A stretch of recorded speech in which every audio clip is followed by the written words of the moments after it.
Padre, yo te doy gracias por este tiempo, gracias por lo que estás haciendo, pero también gracias por lo que vas a hacer. Te damos gracias por tu palabra y yo te pido que pongas en nosotros un temor santo al escuchar tu palabra, Dios. Yo te pido que, así como cuando tú estabas con los discípulos camino a Emaús y abriste su entendimiento para entender las Escrituras, yo oro en el nombre de Jesús que sea por medio de tu Espíritu nuestra mente y nuestro corazón entendiendo lo que tú quieres hablar y que podamos ser humildes para recibir tu palabra, para atesorarla, para guardarla, pero también para vivirla y practicarla, Dios. Te doy gracias por este tiempo y te pido una vez más, Dios, como siempre lo hacemos, que derrames espíritu de sabiduría y de revelación para que podamos conocer a Cristo, para que podamos entender su palabra, para que podamos entender su plan y para que podamos ser partícipes, Dios, de tu plan. En el nombre de Jesús. Amén. Amén.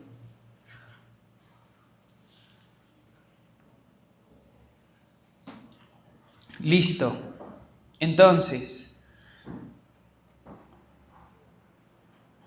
los últimos domingos hemos venido hablando acerca del discipulado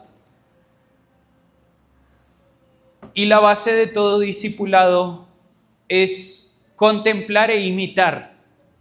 Debemos entender que la base del discipulado son dos cosas: contemplamos e imitamos. Debemos aprender a contemplar y debemos aprender a imitar. Y para ser realmente discípulos, primero debemos ser aprendices, y para poder imitar debemos aprender a mirar, y creo que en esto se basa el discipulado. Ser discípulos es mantenernos en un lugar de humildad para estar dispuestos a aprender de una persona, pero también debemos aprender a mirar.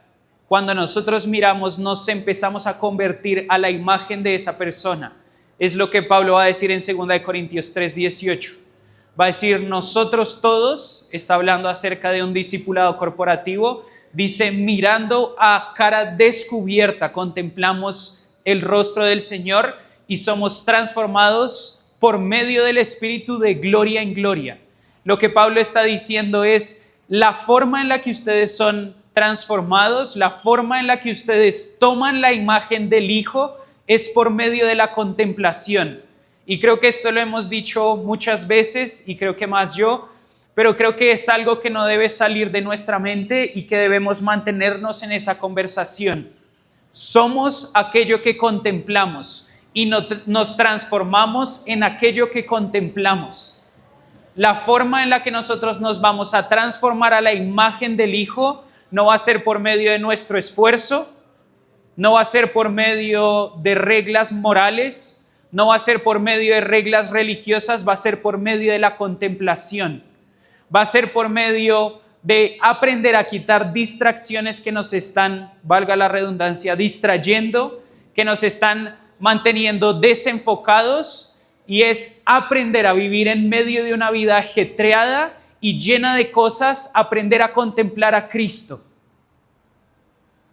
Necesitamos aprender a contemplar, necesitamos aprender a hacer nuestra mayor ambición, vivir una vida tranquila en el lugar de oración, vivir una vida de quietud en el lugar de oración. Pedro va a decir esto en su carta, o si no estoy mal está en Tesalonicenses, pero va a decir, hagan de su mayor ambición vivir una vida de quietud en la presencia de Dios. Hagan de su mayor ambición. Y yo creo que esta debe ser la ambición del discipulado, debe ser cómo entro a un ritmo en mi vida para contemplar a Cristo, para aprender a mirar al Hijo. Por eso el autor de Hebreos va a decir, puestos los ojos en Jesús, el autor y consumador de nuestra fe. Siempre está hablando acerca de nuestros ojos. Jesús va a decir, si su ojo está limpio, todo su cuerpo está limpio. Si su ojo es malo, todo su cuerpo va a estar malo. Y va a decir porque los ojos son como una lámpara. Por medio de lo que vemos, eso está dentro de nosotros. Eso está transformando y está dando rumbo a nuestras vidas. Ahora creo que es necesario que nosotros podamos tomar esto. Necesitamos aprender a contemplar a Cristo, sea como sea. Debemos hacer de nuestra mayor ambición contemplar a Cristo. ¿Está bien seguir reglas morales? ¿Está bien? ¿Está bien tener una liturgia? ¿Está bien? ¿Está bien decir que somos cristianos? Está bien. Pero necesitamos ver a Cristo. Hay una necesidad. Hay una necesidad. Algo que Dios ha estado hablando conmigo es una diferencia entre el hambre y la sed. Muchas veces nosotros tenemos hambre. Pero uno puede pasar 2, 3, 4, 15, 20, 40 días sin comer y no pasa nada. Y creo que muchas veces nosotros tenemos hambre de Dios, pero no es suficiente tener hambre. Necesitamos tener sed, porque la sed desespera. La sed no puede esperar. Si pasamos más de 3 días sin tomar agua, nuestro cuerpo colapsa. Y creo que es el entendimiento que Dios nos quiere hacer. Necesitamos entrar a un lugar de desesperación y de dependencia por Dios. No podemos solo tener hambre. Necesitamos tener sed. Necesitamos ser unos necesitados. Si pasamos 15 días sin comer está bien, fue un buen ayuno. Y creo que eso pasa con nuestra relación con Dios. Pueden pasar días, pueden pasar semanas y no sentimos la necesidad de acercarnos a ese hombre. No sentimos la necesidad de adorarlo. No sentimos la necesidad de postrarnos, de doblegarnos, de buscarlo. Y creo que es por eso que Dios quiere transformar un hambre en una sed, en una necesidad. Si yo pudiera dejarles algo, sería: necesitamos a Cristo. Urgentemente, en cada área, en cada momento, en cada tiempo, necesitamos ver a Cristo. No podemos sostenernos con lo que nos cuentan, no podemos sostenernos con los eventos, no podemos sostenernos con los cultos cada 8 días, no podemos. Necesitamos ver a Cristo. Necesitamos, es una palabra que a mí no me gusta, pero necesitamos pagar el precio. Porque ni siquiera es un precio, es un privilegio. Pero necesitamos aprender a doblegar nuestra carne por ese hombre. Hacer de nuestra mayor obsesión, nuestra mayor meta, nuestro mayor alcance, ese hombre. Todo lo demás es inútil. Todo lo demás es vano. Todo lo demás no llena. Necesitamos hacer de Cristo el centro de nuestras vidas. Y creo que es lo que el Espíritu Santo está hablando alrededor de toda la iglesia. Hay una necesidad y es Cristo. Y creo que necesitamos movernos e incomodarnos constantemente para alcanzar a Cristo.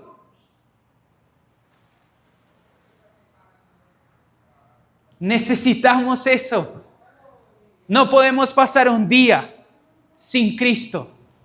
Por eso Jesús en Juan 15, en medio de la transición de los discípulos, les dice: yo soy la vid, ustedes son los pámpanos.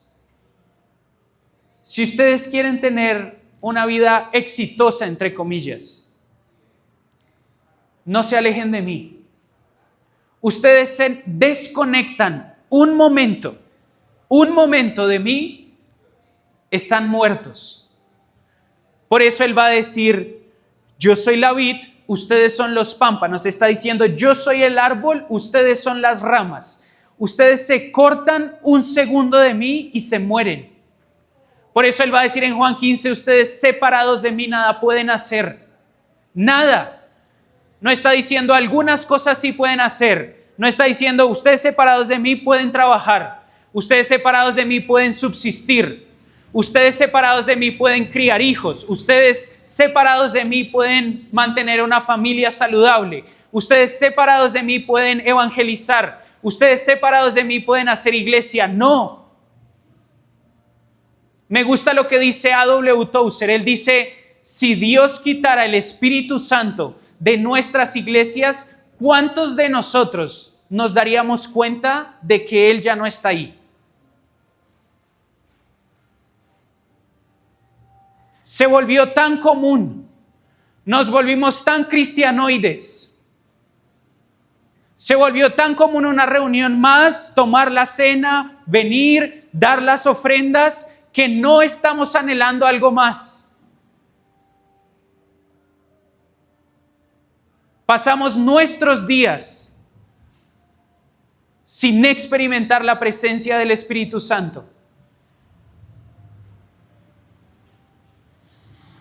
Y esto es algo que Dios me ha venido hablando y ha venido corrigiendo a mi propio corazón. ¿Tienes hambre o tienes sed?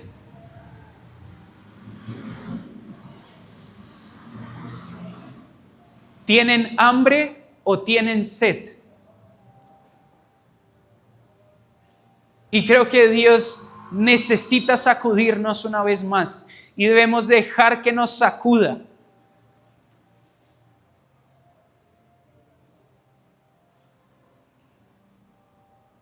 Ese es el verdadero discipulado. Ese es el verdadero discipulado. Es tener hambre por Cristo. Es entender que no podemos tomar otra decisión afuera de Cristo.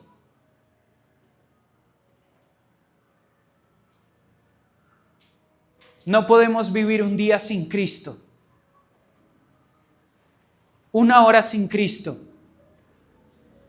Un minuto sin Cristo.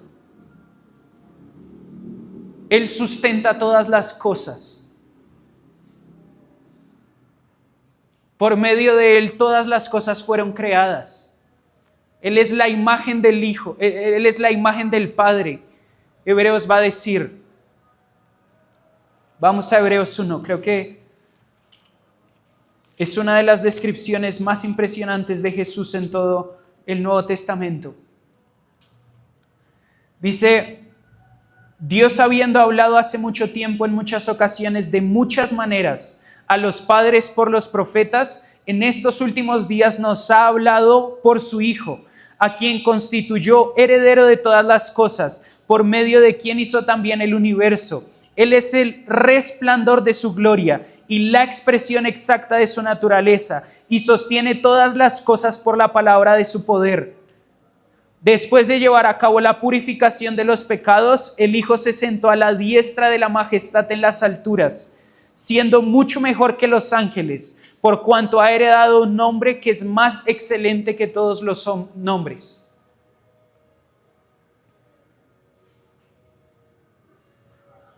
Jesús sustenta todo por medio de su palabra, sustenta el universo por medio de su palabra. El universo completo depende del sustento de una persona. El universo. Y nosotros creemos que podemos ser sustentados bajo nuestros propios esfuerzos.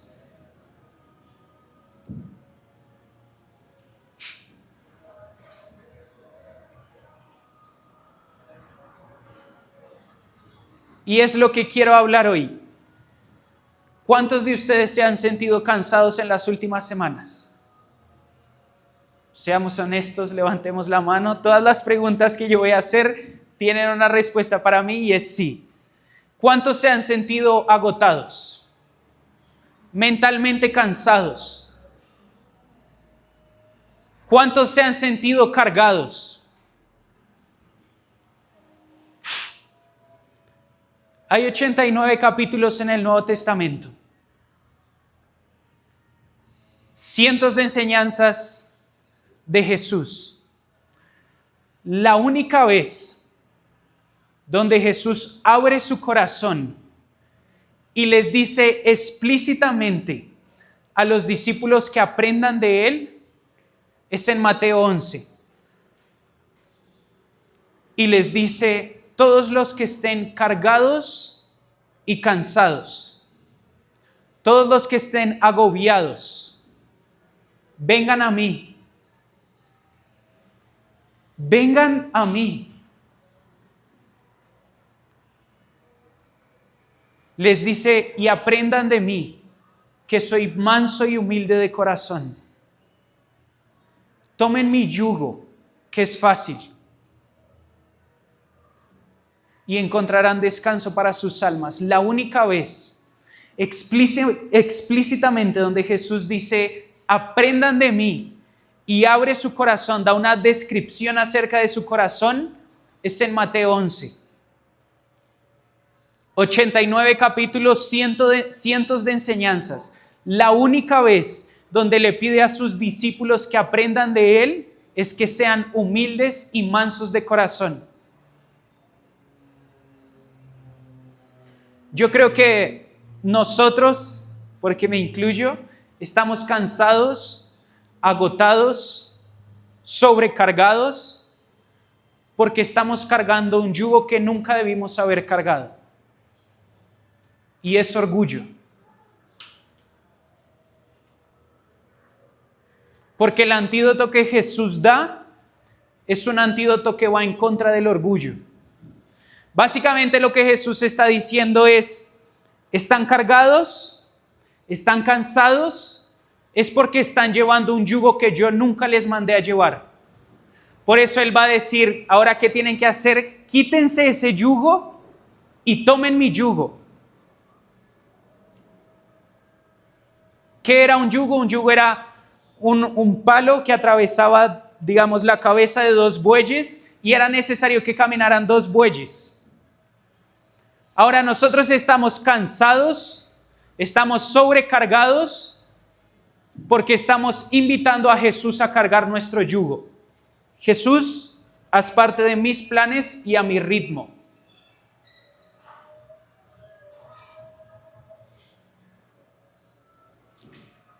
Hemos caído en un lugar de independencia y eso es orgullo.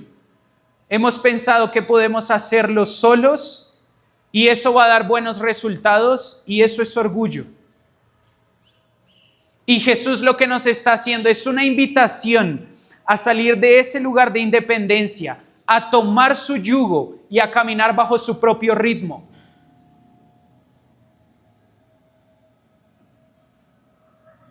La única vez, es impresionante, que Jesús les pide que aprendan de Él es a ser manso y humilde.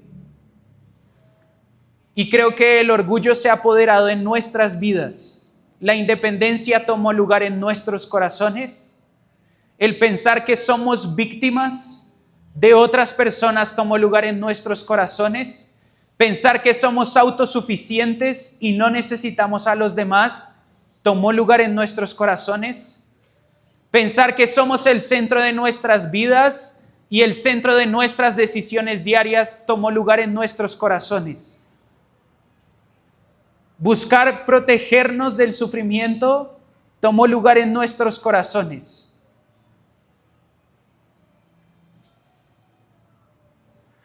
Y estas actitudes han tomado un lugar en el discipulado de nuestras vidas porque comenzamos a vivir de acuerdo a ellas, a estas actitudes y no según lo que Jesús nos enseña, que es: aprendan de mí que soy manso y humilde de corazón y aprendan a vivir bajo mi propio ritmo.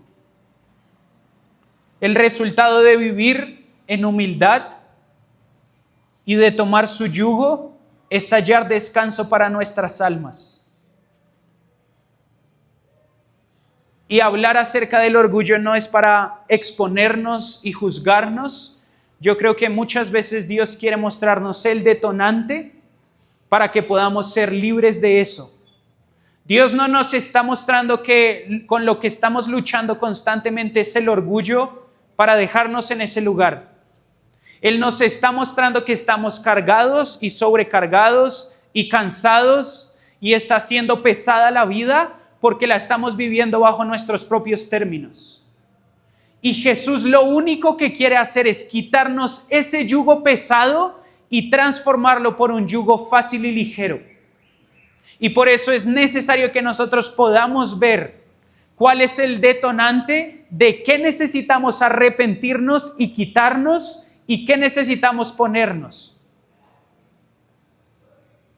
Porque el resultado de vivir en humildad, de vivir bajo el ritmo del Espíritu Santo, de vivir bajo el ritmo de una vida de contemplación a la humildad y a la mansedumbre de Jesús, es un yugo fácil y una carga ligera. Cuando vivimos con orgullo, la carga se convierte pesada y nos cansamos rápido.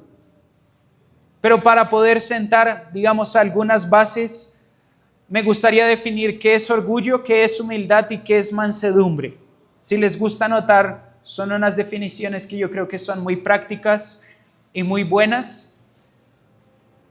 Pero Andrew Murray, en un librito como de 60 páginas, si alguno quiere buscar este libro, se llama Humildad, la belleza de la santidad. Es impresionante. Si uno quiere quedar deshecho, puede comprar un libro de 60 páginas. Y va a hablar acerca de la humildad y cómo el plan de Dios es restaurar la humildad en el ser humano. Él va a decir que el orgullo es la raíz de todo pecado y de toda maldad. Me gusta cómo lo dice también un autor que se llama Arcatz. Dice, el orgullo es la autoafirmación del yo en cualquier forma. En la teología, en la moralidad o en el servicio. Es la autoafirmación del yo, es la centralidad del yo. El orgullo es ponerme en el centro y es pensar más en mí que en Dios. Esta fue la raíz del pecado de Satanás. El pecado de Satanás fue, yo quiero estar en el centro. Dios no debe estar en el centro. Este fue el pecado de Adán y Eva. Cuando Satanás los tienta, les dice, ustedes van a ser igual a Dios. Y ellos querían ser igual a Dios bajo sus propios términos. El orgullo destruyó y destruye el diseño original, porque nos aleja completamente del carácter y la naturaleza de Dios. Porque Dios es un Dios humilde y manso y resiste todo lo que es orgulloso. El pecado del Edén no fue inmoralidad, no fue mentira, no fue asesinato, fue orgullo. Porque decidieron querer ser igual a Dios bajo sus propios términos. Y creo que eso es lo que pasa en nuestras vidas. Ahora, ¿qué es humildad? Andrew Murray dice que la humildad, por el contrario, al contrario que el orgullo, es la raíz de toda virtud. De la humildad se desprenden todas las virtudes de Dios. De la humildad fluye todo lo bueno y todo lo que pertenece al cielo.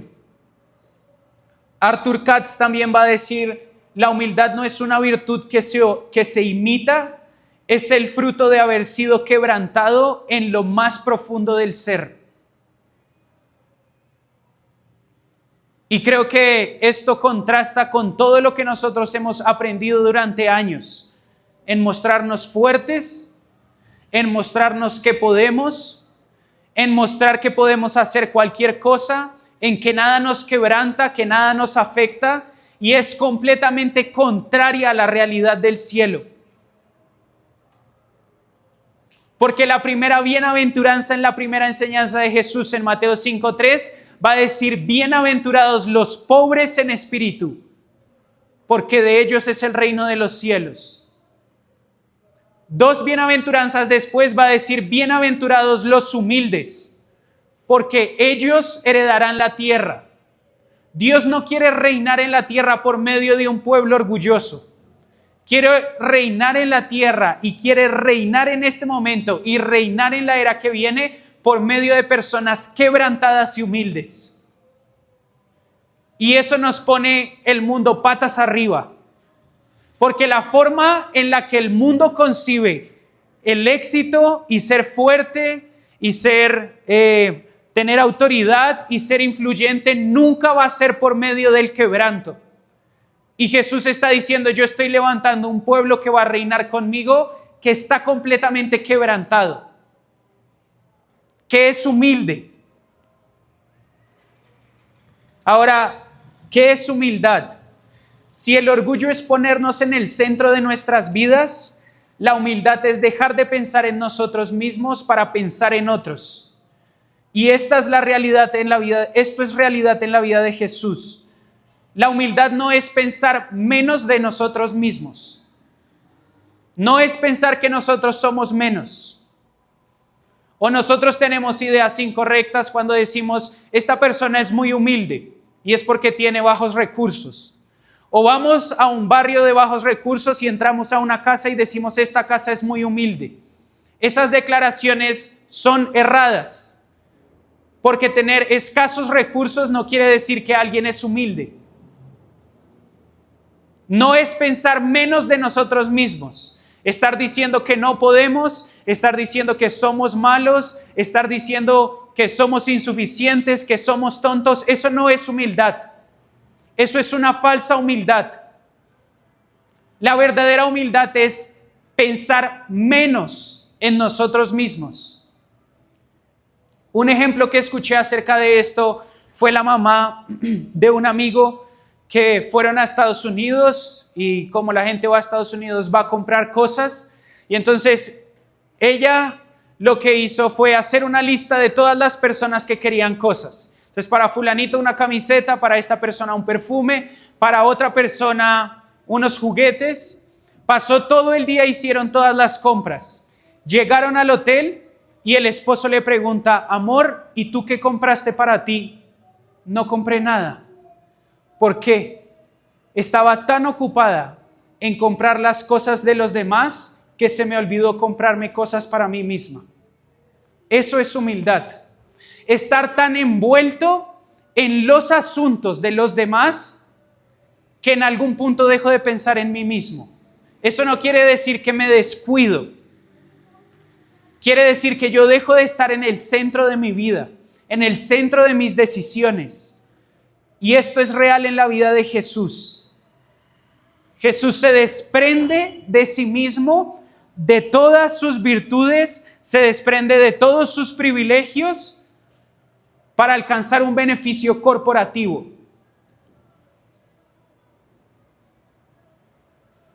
Jesús tuvo que dejar de pensar en sí mismo por un momento.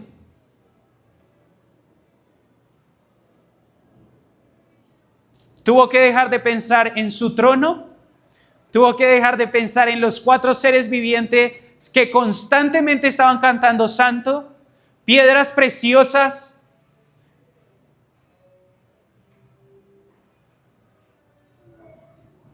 Tuvo que desprenderse de todo para alcanzar un beneficio común. Y eso es humildad. Ahora, ¿qué es mansedumbre? Porque cuando pensamos en humildad y mansedumbre pensamos, esto es lo que yo pienso, pero yo pienso en este oso perezoso de Zootopia, creo que es, pero que es así como que no pasa nada, que está tranquilo, que nada lo afecta. Y creo que eso no es mansedumbre ni humildad, porque Jesús era completamente manso y humilde en Mateo 21 y en Mateo 23, volcando las mesas en el templo. Seguía siendo igual de manso y de humilde. O cuando le preguntaban, ¿quién eres tú? Él decía, yo soy hijo del Dios viviente. Yo soy el Hijo del Hombre. Yo tengo todo poder y toda autoridad. Entonces la mansedumbre y la humildad no es falta de recursos, no es falta de autoridad y no es falta de poder. Me gusta lo que dice también otro autor acerca de la mansedumbre. Dice, la mansedumbre no es ausencia de poder. La mansedumbre es poder bajo control y es asociada con la bondad y la humildad. Consiste en cultivar un espíritu de servicio, mediante el cual mostramos mayor consideración por los demás que por nosotros mismos. Se trata de usar la fuerza para servir y proteger en lugar de oprimir y controlar. La mansedumbre se diferencia de la debilidad, que implica ausencia de poder y fuerza. La mansedumbre significa tener poder, pero controlarlo para los fines superiores del amor y la reconciliación. Jesús demuestra mansedumbre, no debilidad, cuando es llevado ante Poncio Pilato. Dios quiere que aprendamos acerca de su Hijo y quiere que desarrollemos por medio del Espíritu una vida humilde y quebrantada. Es impresionante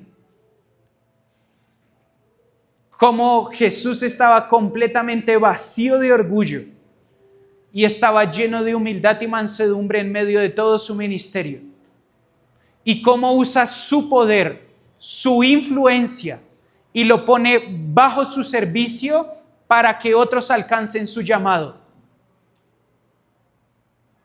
Jesús se humilla de tal forma y pone a control suyo y del plan de Dios su poder, su influencia, sus recursos para levantar 12 hombres que iban a poner el mundo patas arriba. Usa todo lo que es para ponerlo al servicio de los demás. Y eso es verdadera humildad. Es usar nuestros talentos, nuestros dones, nuestras habilidades, todo lo que Dios nos ha dado al servicio de los demás para que alcancen su llamado. No es decir, no, es que tú eres muy bueno en esto. No. La verdad, yo no soy tan bueno. Eso no es humildad.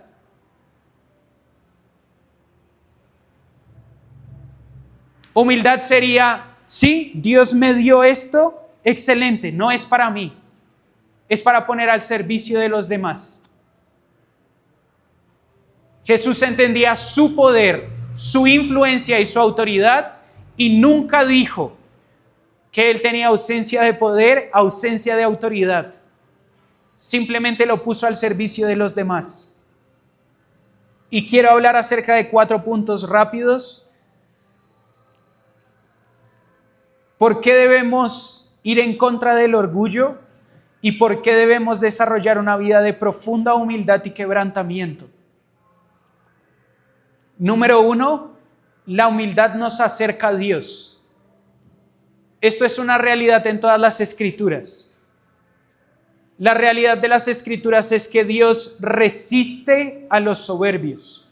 Dios odia el orgullo porque es completamente contrario a quién es Él. Proverbios 6, 16 al 17.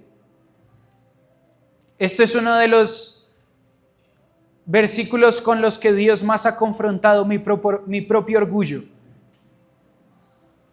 Y dice, voy a leer en Nueva Biblia de las Américas, dice, 6 cosas hay que el Señor odia, y 7 son abominación para Él: ojos soberbios, lengua mentirosa y manos que derraman sangre inocente. Hay algo que Dios odia y hay algo que Dios aborrece. Y es la soberbia. Es impresionante eso. Ahora, más adelante en Proverbios 16:5 va a decir, abominación al Señor es todo el que es altivo de corazón. Ciertamente no quedará sin castigo. Una vez más, Dios habla acerca de algo que odia y algo que abomina. Pero la esperanza de esto es Santiago 4:6 y 1 de Pedro 5:5, que dicen básicamente lo mismo. Dice, Dios resiste a los soberbios, pero da gracia a los humildes. Dime. La cita, Santiago 4:6 y 1 de Pedro 5:5. Dios resiste a los soberbios y da gracia a los humildes. La Biblia hace un énfasis, también Lucas 18:14, también va a hablar en Lucas 14:11, Mateo 23, pero una y otra vez Jesús va a decir, el que se enaltece será humillado, pero todo el que se humilla será enaltecido. Una y otra vez, varios pasajes. La Biblia hace un énfasis en que Dios está con los humildes, pero está de lejos con los soberbios u orgullosos. Isaías 66:1. Este es uno de mis pasajes favoritos. Isaías 66:1.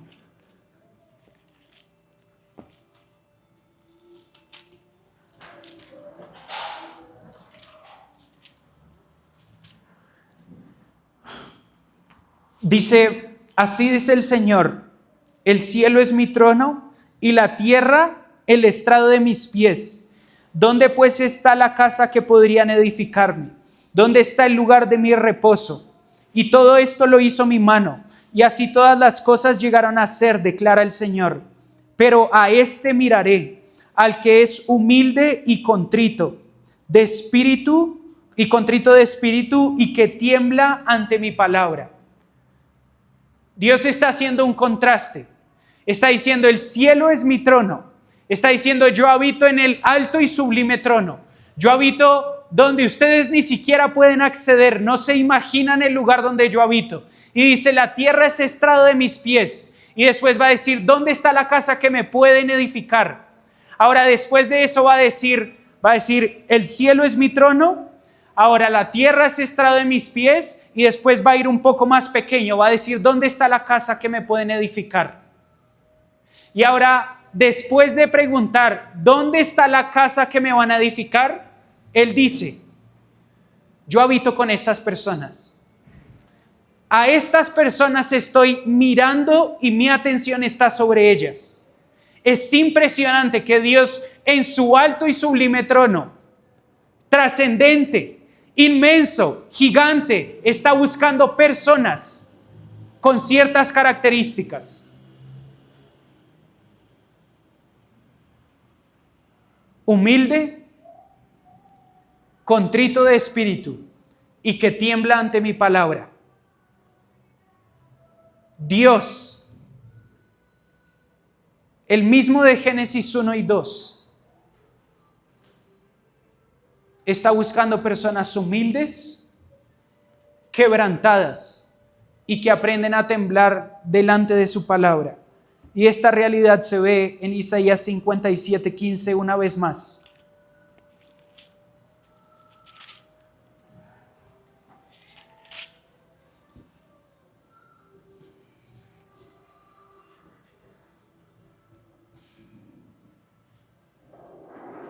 Versículo 15.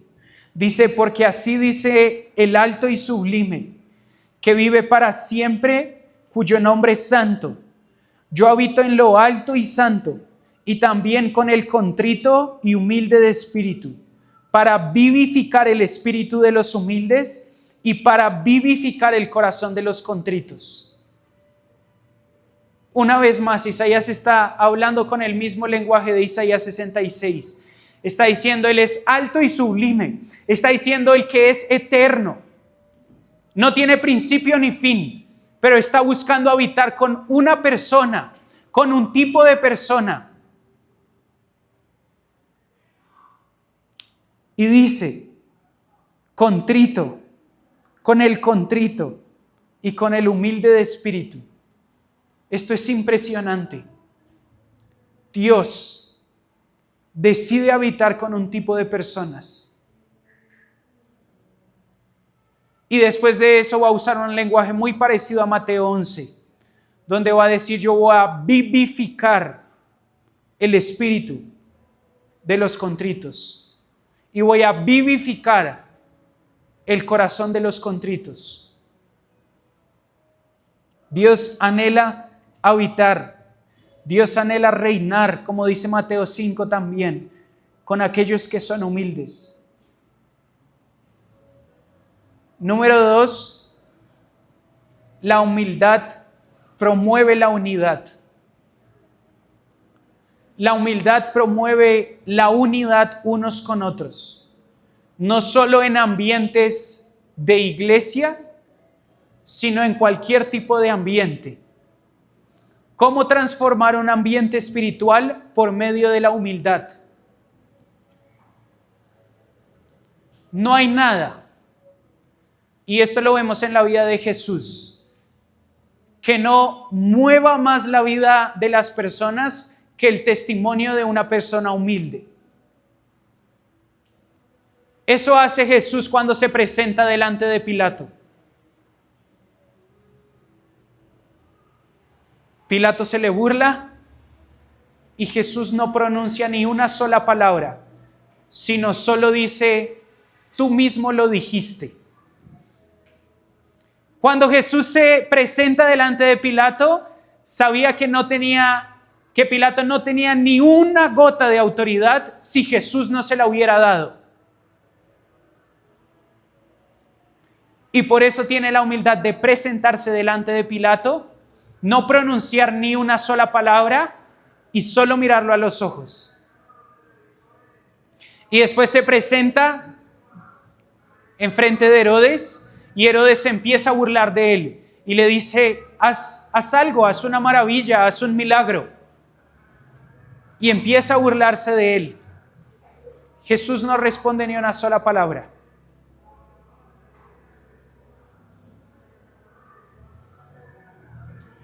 Cuando está muriendo y el centurión ve la muerte de Jesús, la humildad de Jesús y la forma en la que muere da testimonio al centurión y dice: verdaderamente este era hijo de Dios. Los centuriones estaban acostumbrados, piensen un momento, personas y delincuentes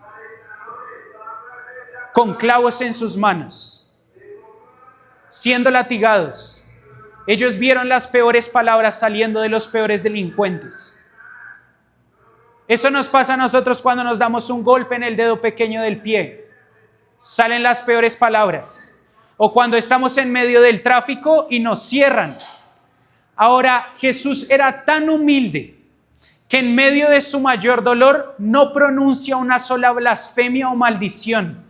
Y eso da testimonio para que el centurión diga: no hay ningún hombre que yo haya crucificado, que yo haya torturado, que no haya lanzado una palabra de maldición. ¿Cómo murió ese hombre? Verdaderamente él era el Hijo de Dios. Un testimonio de humildad trae unidad.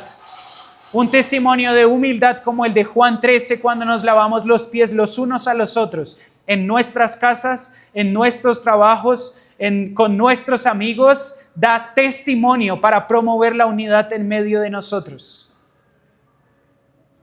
Esta es la realidad de Juan y Jesús en el río Jordán. Dos humildes traen el reino de los cielos. No solo se promueve la unidad dentro de nosotros, sino la humildad de un pueblo trae unidad entre el cielo y la tierra. Jesús y Juan el Bautista, Mateo 3. Número 1, para tener que ir a la región del Jordán, uno tiene que descender. No es un lugar lindo. Eso ya habla acerca de humildad.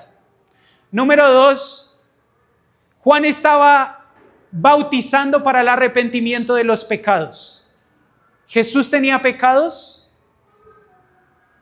Conversen conmigo. ¿Jesús tenía pecados? ¿Por qué se bautiza bajo el bautismo de Juan si era para arrepentimiento de pecados?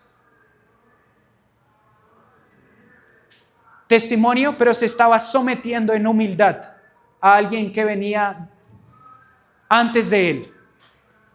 Si Jesús se sometió a la palabra de Juan, ¿cuánto más nosotros?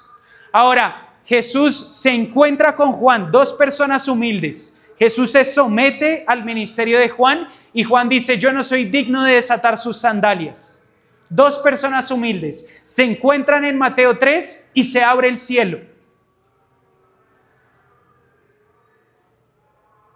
Y se escucha la voz de Dios y dice: este es mi Hijo amado en el cual encuentro complacencia. Dos humildes se encuentran y el cielo se reconcilia con la tierra.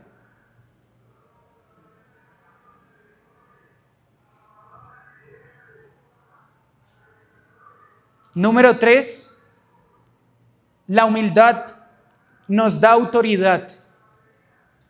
La humildad no nos quita autoridad. Mostrarnos débiles no nos quita la autoridad. Esta era una realidad apostólica. Por eso Pablo va a decir en 1 Corintios 12:9, va a decir: yo me glorío en mis debilidades, porque es en ese lugar de debilidad donde el poder de Dios opera en mí.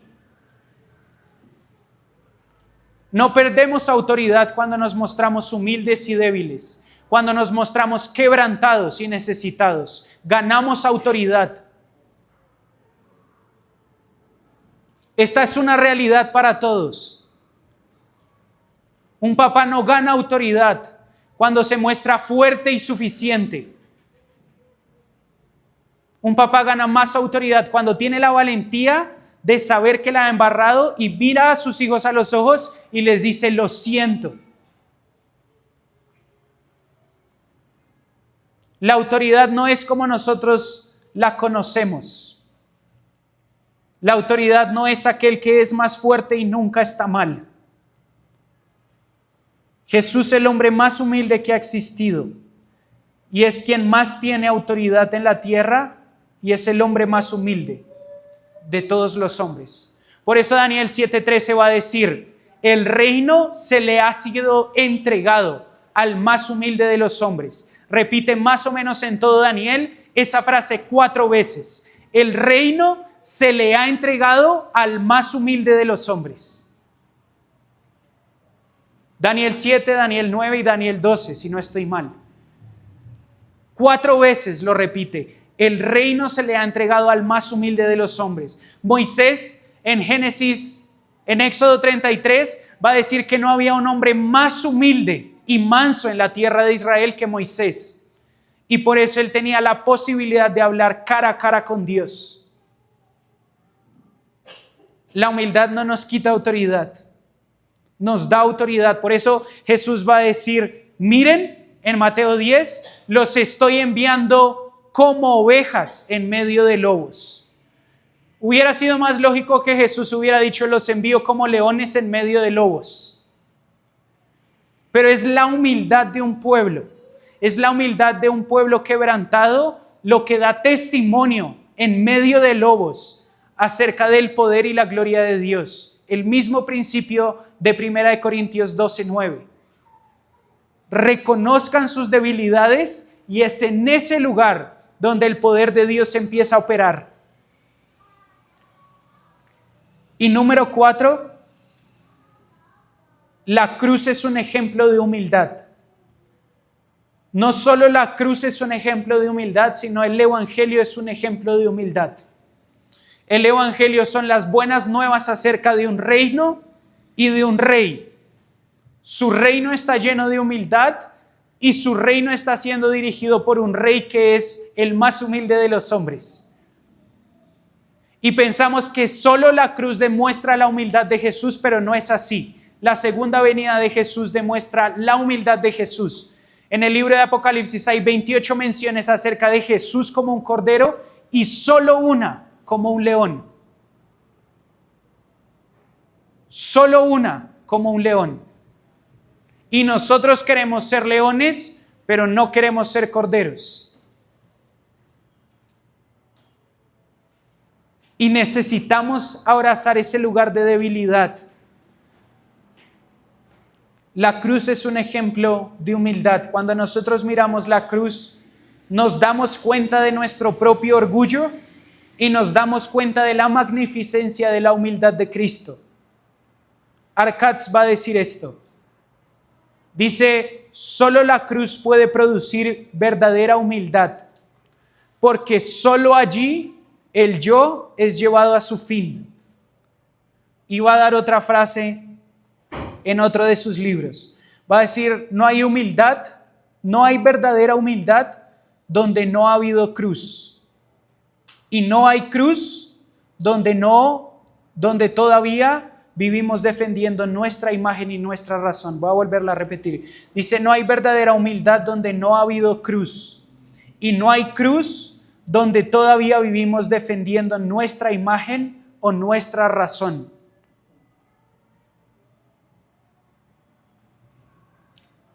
Es impresionante cómo Jesús, en medio de su mayor sufrimiento, da 7 frases. 7 frases en medio de toda su crucifixión. 4 de sus frases son dirigidas al Padre. Eso habla acerca de su amor hacia Dios. Él estaba dirigiendo 4 de sus frases al Padre. En medio de su sufrimiento, él estaba enfocado en ver al Padre.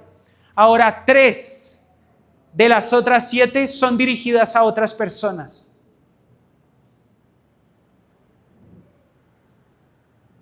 Siempre. O estaba mirando al Padre o estaba pensando en otras personas. Nunca pensó en sí mismo. Nunca pidió nada para sí mismo. Y creo que es un ejemplo que nosotros debemos abrazar. Por eso Jesús va a decir: aprendan de mí que soy manso y humilde de corazón. ¿Quieren aligerar las cargas? ¿Quieren quitarse lo pesado que está haciendo? ¿Quieren quitarse el cansancio? Tomen mi yugo. Es fácil y ligero. Vivan bajo mi ritmo.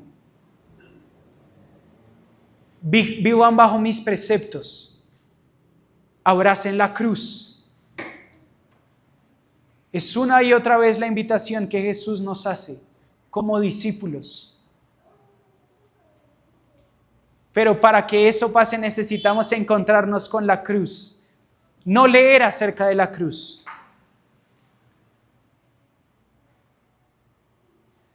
No que nos hablen acerca de la cruz, no mirar una enseñanza de la cruz.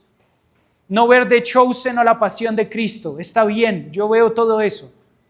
Pero necesitamos que el Espíritu Santo nos lleve a ese lugar y abra nuestros ojos y veamos realmente la cruz.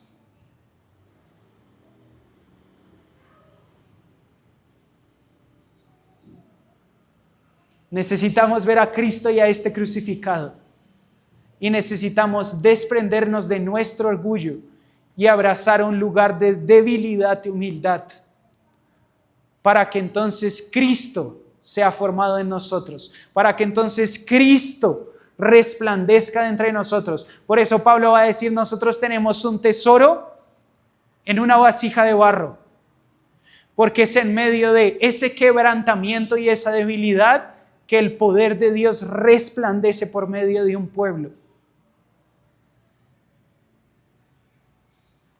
Si queremos vivir una vida sometida al poder de Dios, debemos aprender a vivir bajo los ritmos y bajo los parámetros de Dios. Y creo que esto trae incomodidad 100%, pero creo que trae plenitud, porque hemos hablado acerca de la cruz como algo horrendo, como algo difícil, y sí es algo difícil, pero es algo hermoso. Y creo que Jesús es el mayor ejemplo de eso. Jesús fue la persona más feliz, más plena, más llena de gozo, más llena de alegría. A Jesús no le faltaba nada. Y la vida de Jesús es un modelo para que nosotros lo imitemos. Si nosotros queremos vivir una vida plena, una vida feliz, creo que Jesús tenía las relaciones más saludables del mundo, relaciones saludables. Creo que Jesús tenía un ministerio que estaba impactando e impactó toda la eternidad y va a impactar toda la eternidad. Debemos aprender a imitarlo y a seguir sus ritmos, sus pisadas, sus actitudes, sus pensamientos, sus dolores. Debemos aprender a ser estudiantes de la belleza de Cristo. Todo, obsesionarnos. Debemos desarrollar una santa obsesión por Jesús. Cómo camina, cómo habla, cómo toma decisiones, cómo trata a sus discípulos, cómo habla con su padre, cómo trata a su mamá, cómo trata a sus hermanos, cómo maneja el dinero, cómo habla acerca del reino. Necesitamos obsesionarnos para ser realmente transformados. No se puede estar en un lado o en el otro. Necesitamos ir con todo. Por eso Jesús va a decir, si no estoy mal, en Lucas 17, Él va a decir, tomen su cruz y síganme. Es lo que venimos hablando hace 3 domingos. Tomen su cruz y síganme. Ahora, unos versículos después, Él va a decir, pero un hombre, antes de construir una torre, tiene que hacer primero cuentas. Y no está hablando acerca de construir algo, está hablando acerca de seguirlo. Y está diciendo, un hombre tiene que hacer cuentas realmente lo que le va a costar seguir a Jesús. Y Él va a decir, no vaya a ser que en medio de la construcción de la torre, ese hombre se arrepienta y se dé cuenta que no puede hacerlo y quede completamente avergonzado. Y creo que es lo mismo para nosotros. Debemos hacer las cuentas de que Jesús no nos va a pedir una parte, no nos va a pedir unas horas, nos va a pedir todo.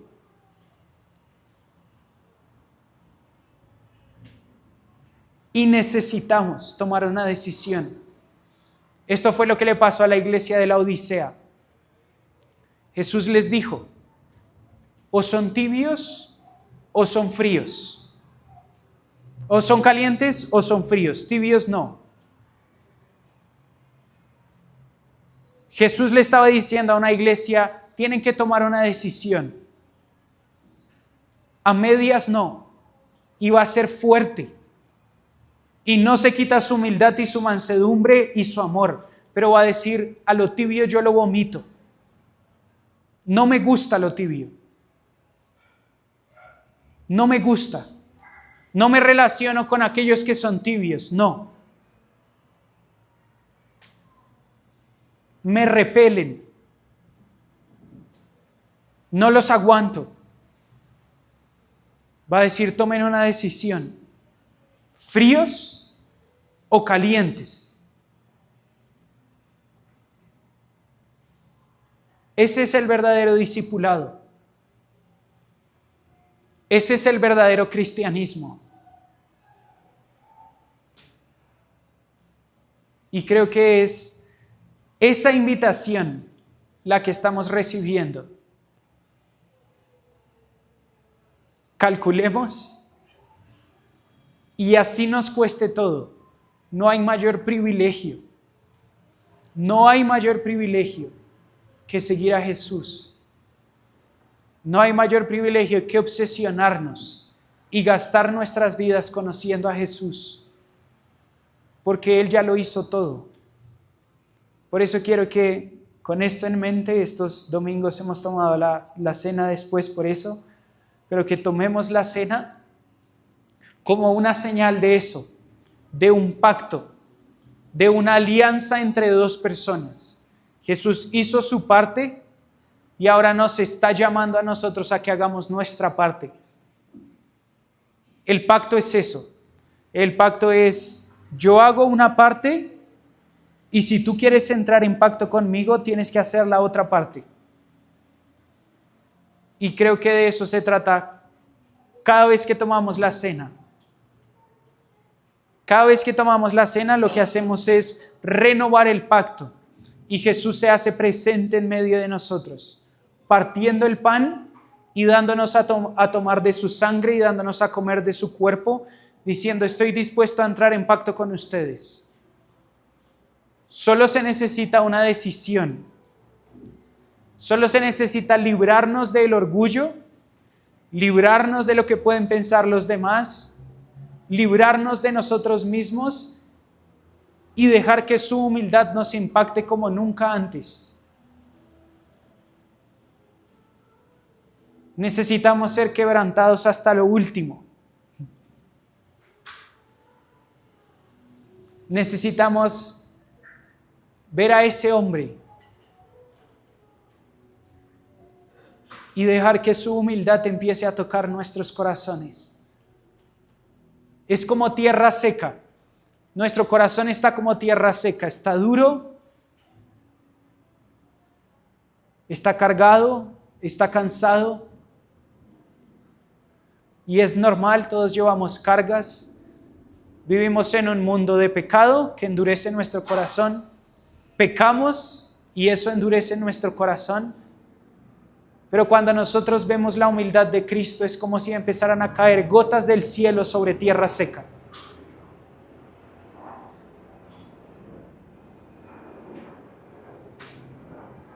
Cuando nosotros vemos la revelación de Cristo y este crucificado,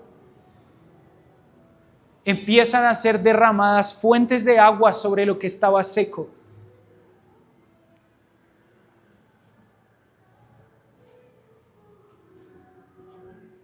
Es por eso la Biblia va a decir que por medio de su sangre hemos sido lavados. Es por medio de su sangre que todo lo que está duro empieza a ser regado con su sangre y empieza a ser suavizado.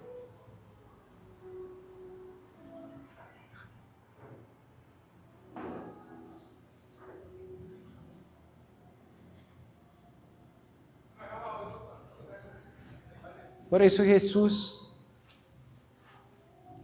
te pedimos perdón por nuestro orgullo.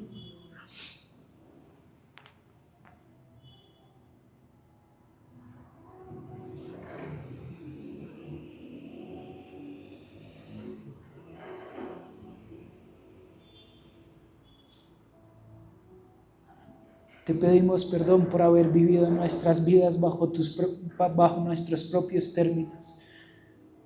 Por vivir nuestras vidas bajo nuestro propio ritmo, Jesús.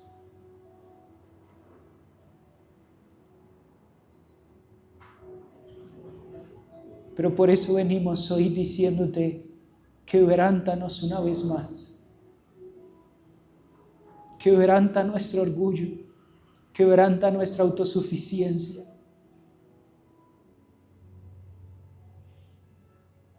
Quebranta nuestros ojos altivos, Jesús. Quebrántanos. Quebranta nuestra soberbia. Queremos ser como tú eres, Jesús. Por eso nos arrepentimos y oramos, quebrántanos, Jesús. Que nos encuentres mansos y humildes como tú eres.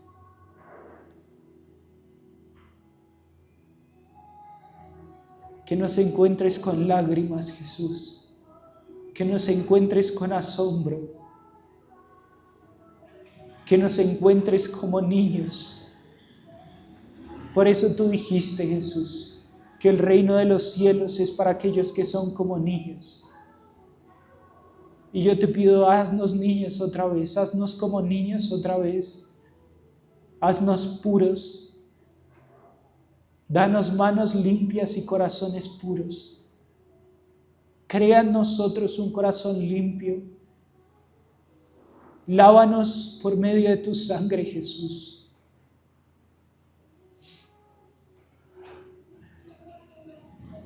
Y Espíritu Santo, yo te pido que nos lleves a eso, a ser humildes, a arrepentirnos, a ser quebrantados.